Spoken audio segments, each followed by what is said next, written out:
如果有一日你真係溝咗個日本女朋友，第一次約會便利さん、到拍拖熱戀，こんにちは。再到分手，あまりにも悲しいな。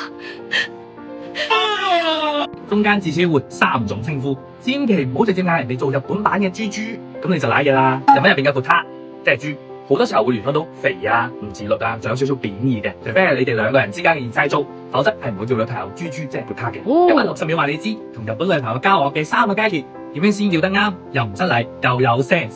初相識即係曖昧期，呢個 stage 最穩陣、最加分嘅叫法就係乜嘢神。叫姓咧就會生疏啲，叫名咧就親切啲。例如如果對方係我嘅偶像 Kuraki Mai 倉木麻衣嘅話咧，比起叫 Kuraki 生更親切嘅就係 Mai 生。首先講清楚先，唔好亂用你，即係 Anata。Anata 喺日文入邊好多時候係太太叫老公，好親密嗰個時候先會用。所以啱啱識日本女仔，千祈唔好用 Anata，佢會覺得你怪怪地。第二階段正式拍拖熱戀期，呢個時候你仲叫人哋咩神嘅話咧，日本女仔就會好失望，佢會心裏諗原來你仲當我係普通同事。熱戀期最自然就係乜嘢牆啦。好似咪醬，如果搞笑啲、寶貝啲嘅話，你可以叫佢天爺神啊，即係公主殿下。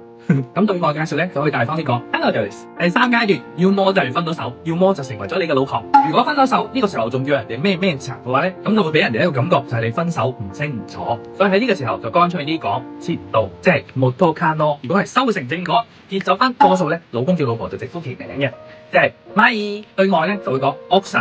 用咩生？咁太太好多時候就會叫翻老公Anata。對外嘅時候稱呼自己老公咧就叫做Uchino Danna。好啦，所以喺初相識嘅乜嘢神，到熱戀期嘅咩層，再到最後嘅Motokano或者屋神Danna生，唔同嘅階段，唔同嘅叫法，就等於你同日本女朋友嘅關係嘅溫度計，叫得啱唔失禮。下次再分享多啲亂講就會出事嘅人語，幫大家用粵語跟地道。